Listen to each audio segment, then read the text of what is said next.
title of my presentation is Teacher Learning in the New Era. Who dares to teach must never cease to learn. Here is the overview of the presentation. I will start with the teacher certification program in Indonesia and its development.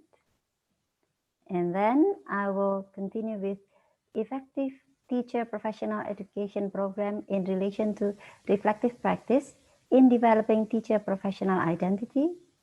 And then I will discuss the data collection and data analysis.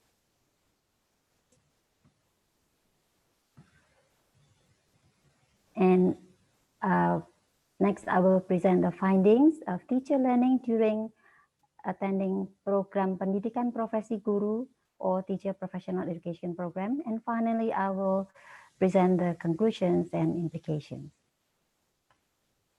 Teacher Certification Program or Program Sertifikasi Guru is implemented in order to improve the quality of education in Indonesia.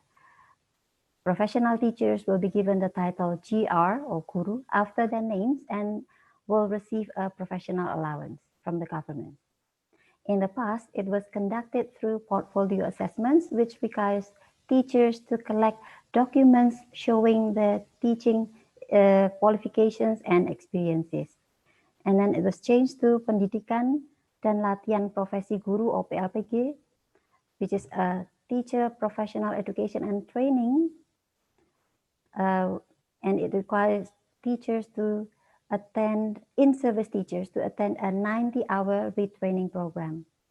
But the current program, Teacher Professional Education, is conducted through Program Pendidikan Profesi or PPG for both pre-service and in-service teachers.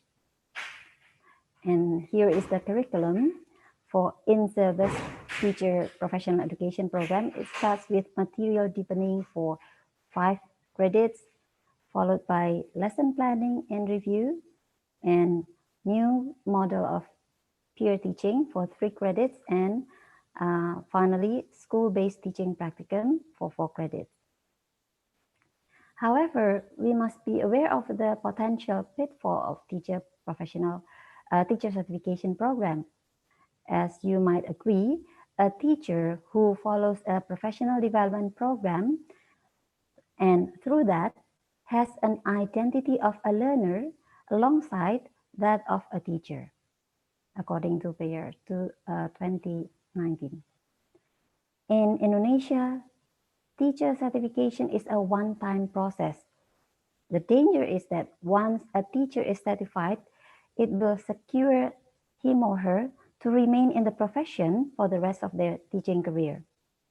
So, teacher professional education needs to be designed to go beyond the superficial aspect and to impact on the promotion of lifelong teacher learning, leading to teacher-learner identity.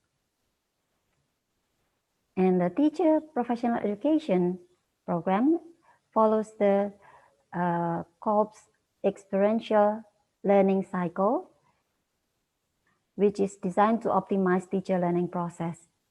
According to the theory, a person learns through discovery and experience and produces an experiential learning cycle. It starts with concrete experience, which is followed by reflective observation. And from the reflective observation, it will be changed to abstract conceptualization or process into abstract conceptualization. And then it will be developed into active experimentation or action plan, real or actual plan. And then how is it related to teacher professional identity? Reflective skill is the foundation of lifelong learning and continuous professional development, according to Matthew, and Prince. And teacher professional education plays an important role in building foundation, instilling the reflective practice as a new habitus required to be professional teachers. So, teachers can adopt it as a new habits of reflective teachers in developing teacher-learner identity to achieve professional fulfillment, according to Hillier, 2015. And so here are the research questions I tried to answer. The first one is, what were the experiences of EFL teachers in converting classes to remote learning? Second question, what educational technology did the EFL teachers use in the classes they converted to remote learning? And the third one, what did the EFL teacher feel they learned from the experiences of converting classes to remote learning?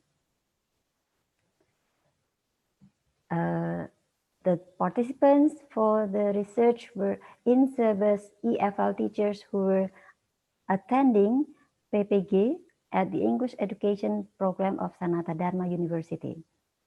The data were taken from their written reflections and their posts on the discussion forums on the LMS of PPG. And the data were analyzed following the qualitative data analysis procedure. So I'll continue with the findings. EFL teachers' experience in converting their class to remote learning. They experience learning to design lesson plans for their online class. So they also prepare teaching materials, media, worksheets, tests for online class, and they practiced documenting their teaching practicum in the form of video to be uploaded on YouTube channel. And here are what they said. From teacher 1, we make our RPP according to the 21st century learning, which include ICT and TPAC. And teacher 2 said, pengalaman pertama saya melakukan pembelajaran online rasanya sangat inovatif dan kreatif. And then another teacher said, media yang saya siapkan untuk pembelajaran daring berupa PowerPoint yang saya sisipkan voice note dan video dari tautan. So the teacher provide narrated PowerPoint and also links for video materials. And then another teacher said, saya membuat soal-soal dalam bentuk soft copy dan linknya dibagikan melalui WhatsApp group dan Google Classroom. So they create tests or quizzes online and share the link on WhatsApp group and Google Classroom. And then one also said that sangat seru karena ini pertama kalinya saya merekam pembelajaran online dengan siswa. So they feel excited about recording their teaching online class with the students. And finally, pengalaman saya pada sesi ini yaitu mengedit video pembelajaran dan menguploadnya ke YouTube. So they learn how to use technology to edit video, to record, firstly to record and then to edit the video and to upload the videos on YouTube. And then related to the second question, what educational technology they used for the materials, handouts, worksheets, they presented in the form of PDF or document formats, and mostly they shared in WhatsApp group, Google Classroom or the school LMS. And then for the presentation, they often use narrated PowerPoint to be uploaded in the school LMS or on WhatsApp group also, or sometimes they share their screen in synchronous meeting conference via Zoom or Google Meet. And then in discussion, to discuss the topic, the teachers use asynchronous WhatsApp group and LMS, or sometimes they also use synchronous meeting. And then to document the teaching practicum, they use YouTube channel to upload their videos. So this is from their own story. Dalam pelaksanaan pembelajaran ini saya memanfaatkan platform yang menyediakan kelas daring, misalnya Google Meet, Zoom Meeting, dan jika hal ini dirasa menyulitkan siswa, saya memakai WA Group untuk komunikasi dan Google Classroom untuk menyampaikan materi serta pengumpulan tugas. So they use Google Meet and Zoom Meeting for synchronous conferencing, and they share using WhatsApp group for communications, and for submissions of assignments they use Google Classroom. And then di satuan pendidikan tempat saya bekerja, saya menggunakan aplikasi Edmodo. So this is another application or LMS used in one of the teachers' school. Saya dan rekan guru yang lain memanfaatkan Google Form untuk evaluasi pembelajaran. Selain guru lebih mudah membuatnya, peserta didik juga mudah mengakses dan menggunakannya. So in terms of in relation to test and assessment, they use Google Form because of the ease of use and easy of access for the students. Saya biasanya menuangkan materi pelajaran ke dalam PowerPoint atau Word document sehingga mudah untuk dipahami. Dokumen ini saya upload ke aplikasi e-learning milik sekolah. Selain itu, guru di sekolah kami juga diminta untuk membuat video pembelajaran yang diupload ke akun YouTube milik sekolah. So, another teacher experience providing materials in PowerPoint or Word document shared in the LMS, and also uploading their video on YouTube account of the school. And the third finding, what EFL teachers feel about what they learn in converting their class to remote learning. First of all, they feel grateful for the experience because they have supporting learning community, which help them to develop their professional identity. And then they feel challenged because they have to change their teaching style, also motivate the students to change their learning style. But they realize that they have difficulties in terms of connectivity and cost. And they are also aware of the importance of planning and adaptability and the role of technology in EFL remote teaching and learning. So here are what they shared. Pengalaman belajar yang sangat mengesankan karena dapat melihat video pembelajaran milik teman. So they share and they watch each other's presentation. Saya mendapat tambahan ilmu dan masukan dari dosen serta teman-teman tentang video praktik pengajaran saya. So they gain feedback from their teacher and from their peer in the class discussion. And they also challenge because they realize that guru dituntut untuk membuat konten e-learning yang menarik. They have to create interesting e-learning materials. They also feel challenged because in their opinion, menurut saya sebagai guru kita harus mengetahui latar belakang siswa kita agar tetap dapat memilih aplikasi yang sesuai selama pembelajaran daring, dan penggunaan teknologi itu perlu asal tidak membebani siswa. Saya tahu betapa pentingnya skenario dalam sebuah pembelajaran daring, sangat menentukan sukses dan tidaknya sebuah alur pembelajaran. And also, another teacher said that motivasi siswa agar interaktif dalam video juga tidak kalah susahnya dibanding dengan pada saat pembelajaran tatap muka. So to motivate students to be active in class. And the last one, teacher shared that mengedit video membutuhkan konsentrasi dan kesabaran tinggi serta waktu yang tidak sebentar. So they learn how challenging it is to edit videos to be uploaded. And so we come to the conclusion. and implications. EFL teachers' learning experiences during teacher professional education were optimized by implementing systematic reflections. Reflection serves as a tool to assist teachers in making meaning of their learning experience.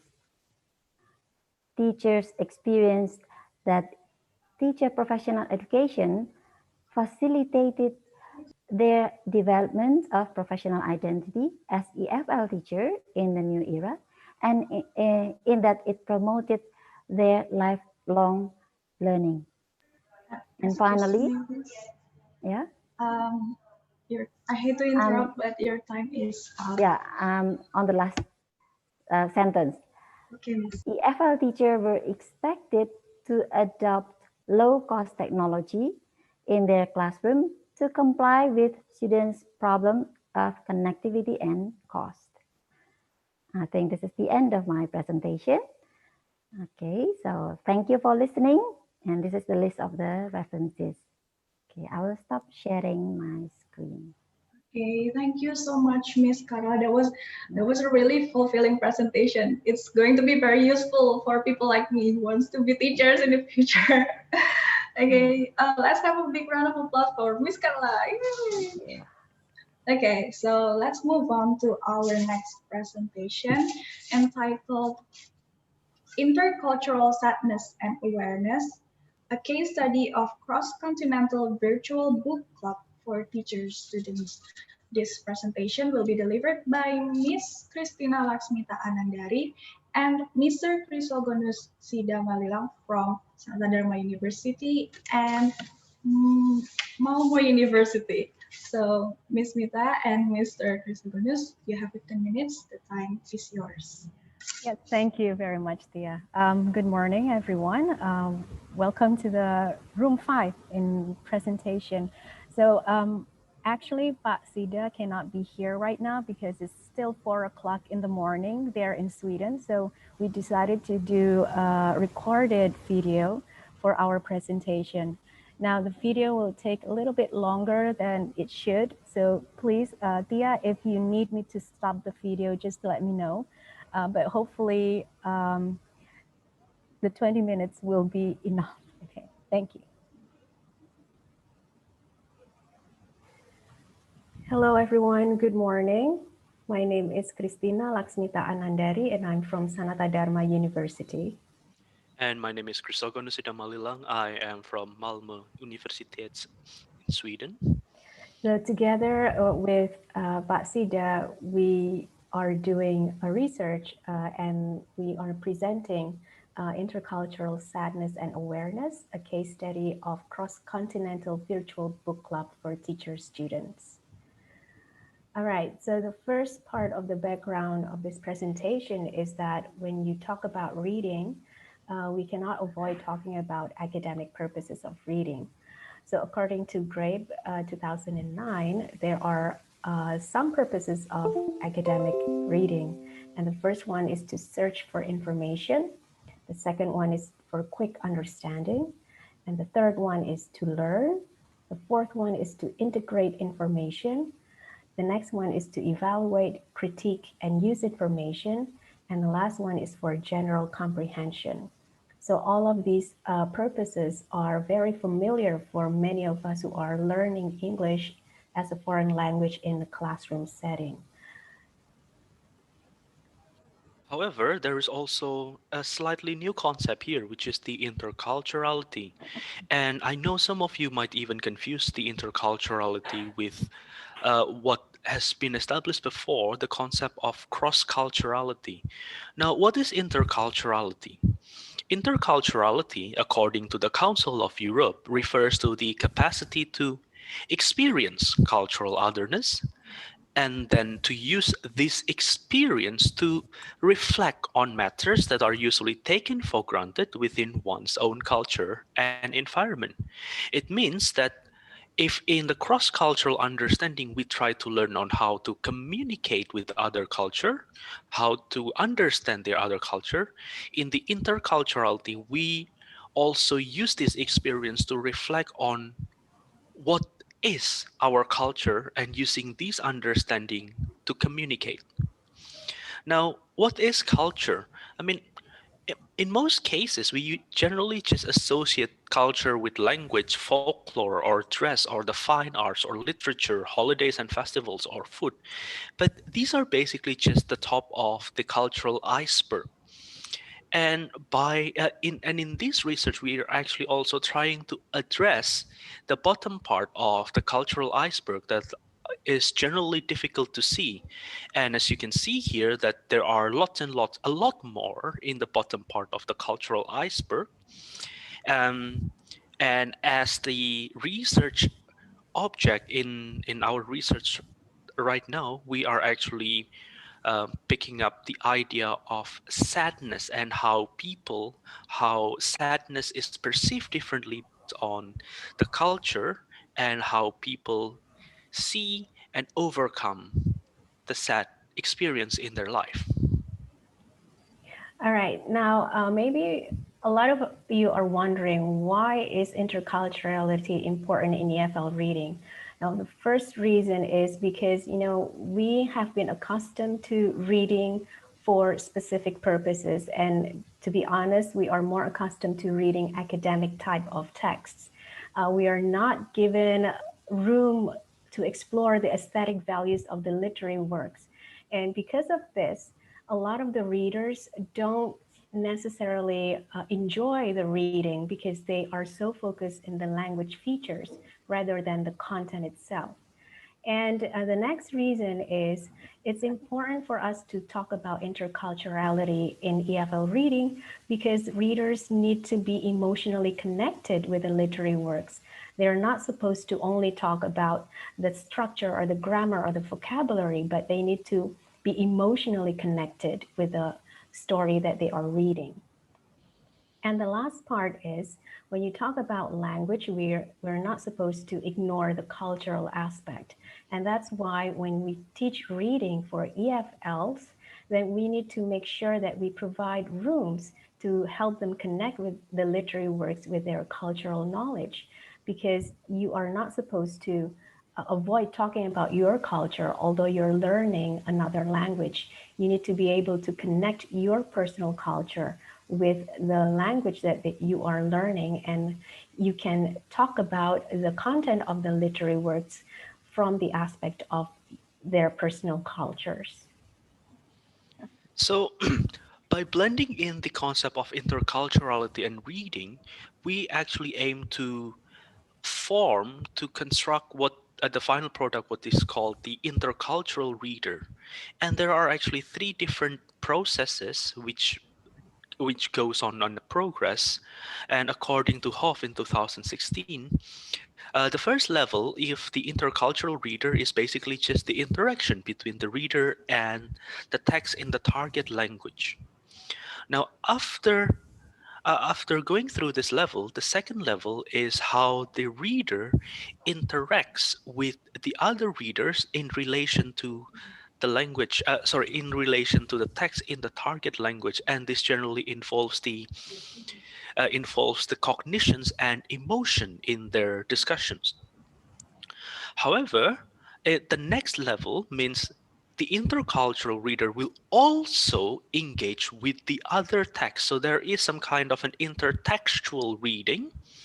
Um, and here we also need to remember that when we say the word text here, it does not always mean the written text. It can also mean discourses, and these discourses means there are also an intertextual references to the cultural discourse, social discourse, historical discourse, or even the subject positions, as well as the narrative style and structure.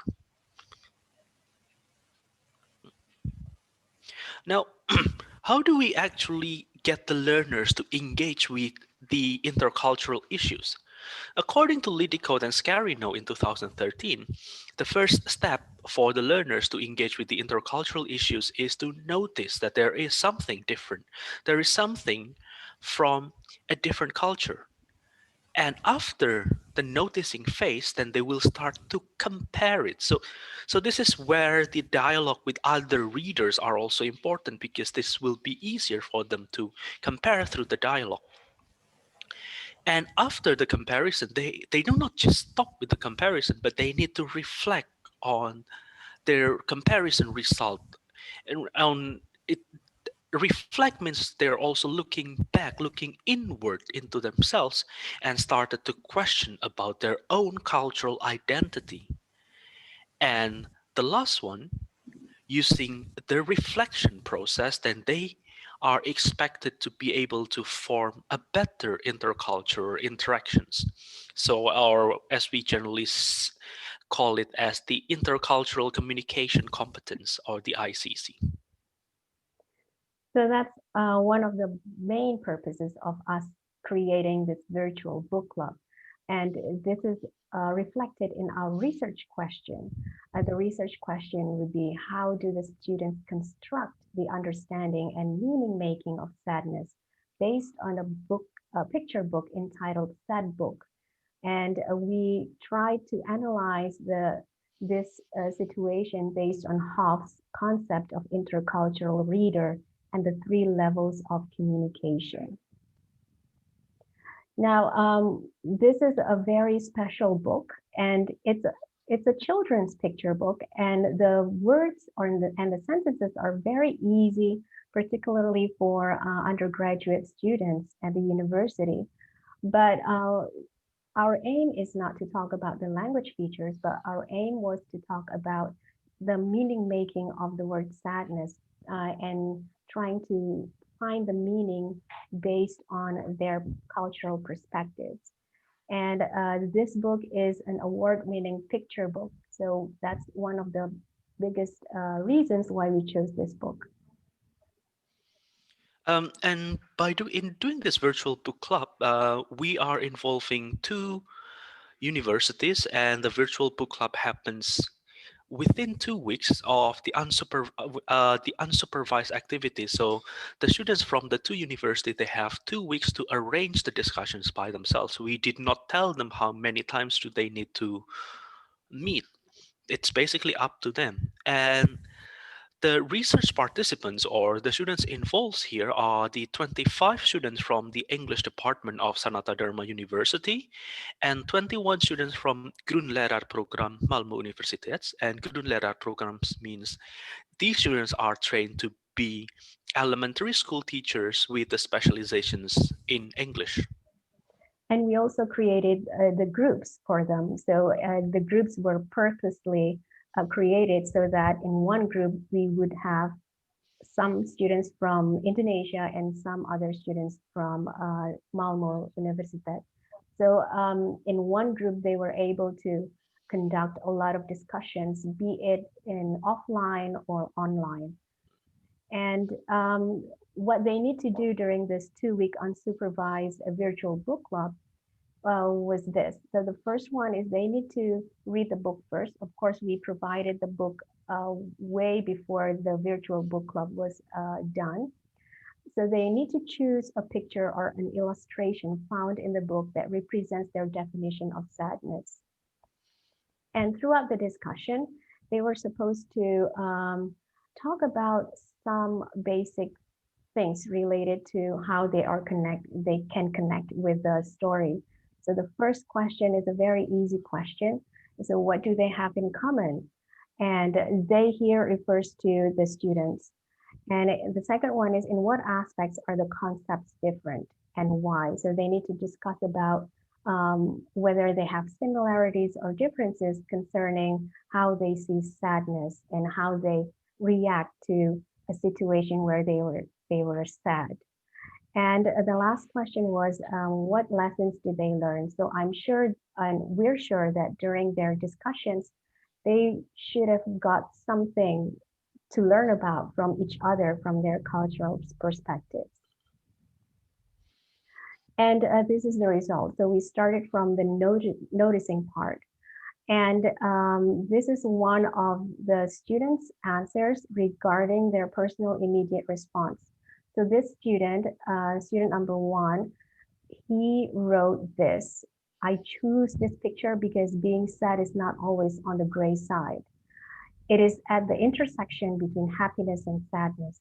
It is your choice whether you want to see the candle or see the darkness. But before you determine where you want to see, the first thing you need to do is be aware and accept where you are. Now, if you can see here, we did not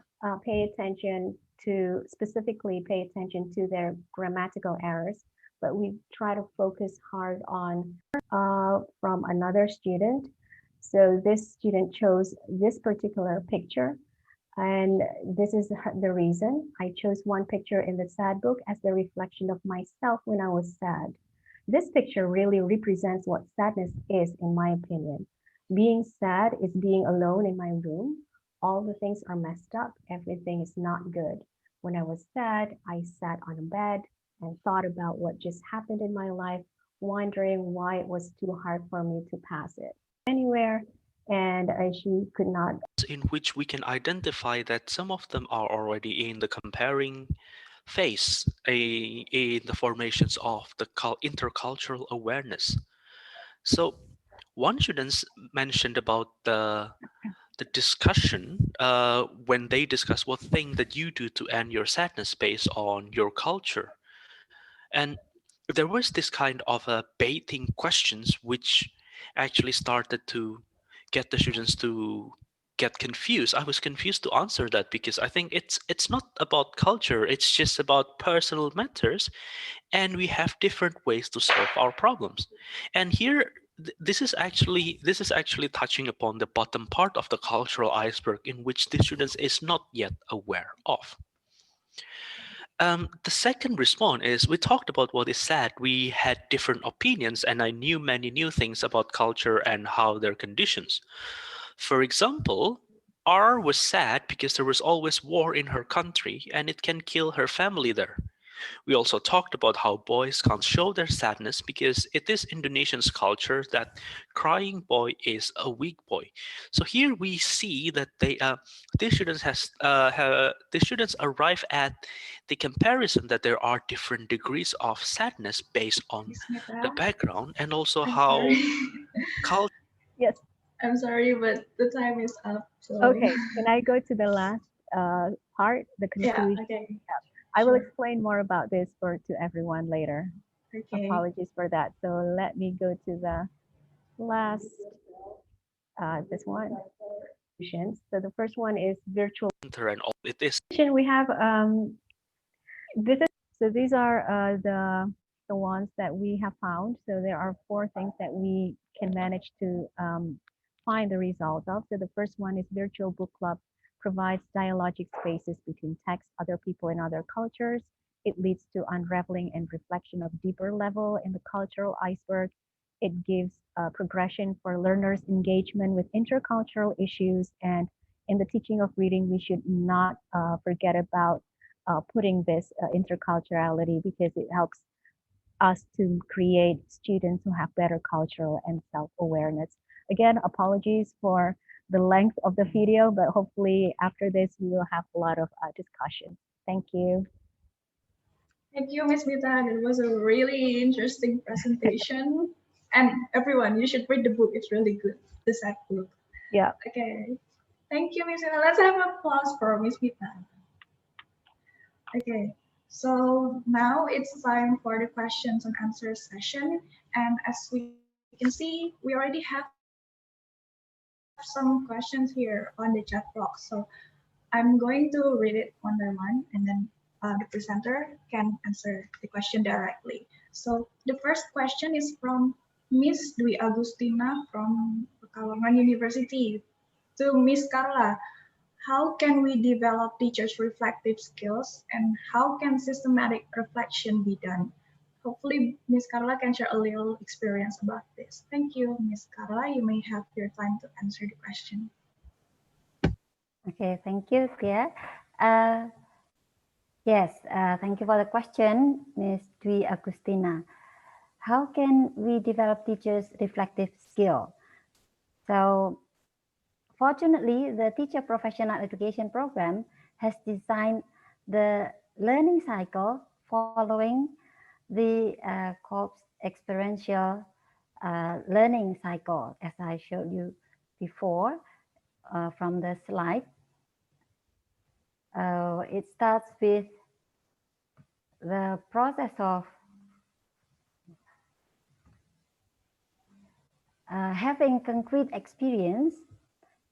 So teacher learn from his or her own experience, and then they are asked to reflect what they have learned so that they come to an abstract conceptualization, an idea of what is the best to do, what can be done, what should not be done, and so on, so that they can change that abstract conceptualization into active experimentation or a real action plan, so that they can come up with solutions or plans for the improvement in the future, to solve problems or to make improvements on the teaching learning process. And then how can systematic reflection be done? Yes, I think by following the cycles, it is systematic. In the process of PPG, we have asked the teachers to write their reflection first. So teachers were, participants were to write their reflections, to submit them, and then they will share with the lecturer what they wrote in the reflections, and they gain feedback, comments, and also share experience from the other participants or their peers. So by doing so, they learn not only from their own experience, but also from others' experience, because we often do not have much time to learn from ourselves in order to improve. We also need to learn from others. Okay, I hope it answers your question. Thank you, Miss Carla. And let's move on to the next question from Renanda Putra Tanjung from Sanata Dharma University. It's a question from Miss Mita's presentation. Do you think the online book club is more efficient rather than the non-online one? Ms. Mita, you may have your time to answer the question. Okay, thank you very much for the question. It's a very interesting question because, we're doing the virtual book club. Initially, it was because of the situation. And if you talk about practicality, yes, it's much more practical. You don't need to buy plane tickets and you don't need to go to another country to do this because, again, it's very practical. But we have different purposes. So virtual book club, the main purpose is to create spaceless place for us to meet from different countries and from different regions. Whereas the offline would be, you will sit together physically in a certain place.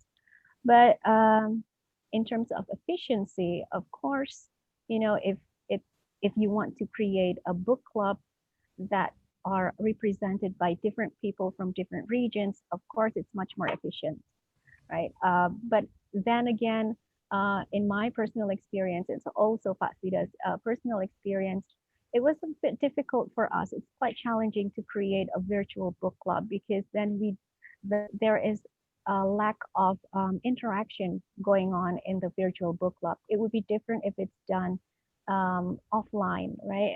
Where you will sit physically together and talk about things related to the content of the book. So, to answer the question, which one is more efficient? For now, it's more efficient because we are supposed to do social distancing and everything. But offline and online or virtual or physical book club all have different purposes and all have good purposes in terms of in terms of talking about the book and sharing things about the book. Thank you. Thank you, Ms. Mita, and welcome.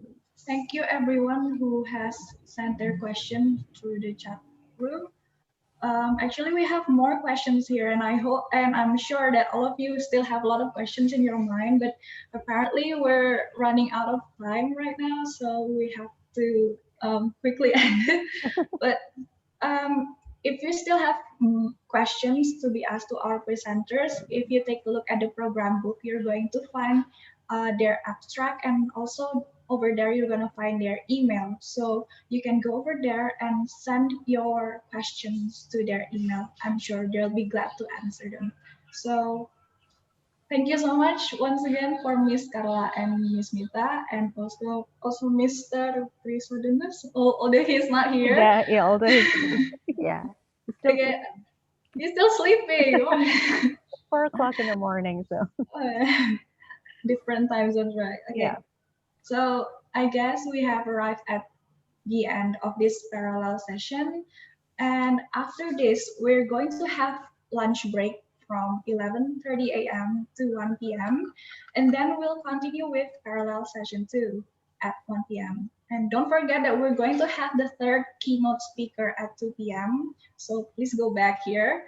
And the links, you can find them on, or is it the program book? Or maybe I can send you the link on the chat room. Please wait for a moment.